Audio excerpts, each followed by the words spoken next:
Teaching with technology is like cooking. Everyone enjoys a good meal, right? The cooking analogy helps us to explore how we make choices about technology, how it fits into our process of pedagogical reasoning. First, consider your end product, the learning goals and the needs of your dinner guests, the learners. Next, you need your recipe, your approach in the classroom, your pedagogy. Then you need the quality ingredients, the resources that you've created and curated in your kitchen cupboard, and your technology tools.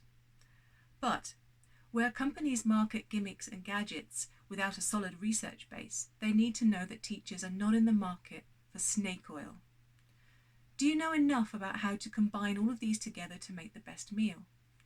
Digital practices should enhance teaching and learning, whether it's online, offline, independent, collaborative, synchronous, asynchronous, or flipped. Learning with technology can help you to support your students. Finally, your dinner guests will need to give you feedback. This will help you reflect on the experience and tell you if improvements need to be made.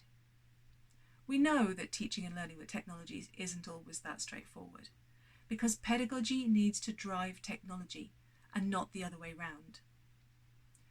At the end of the day, the priority is the learning.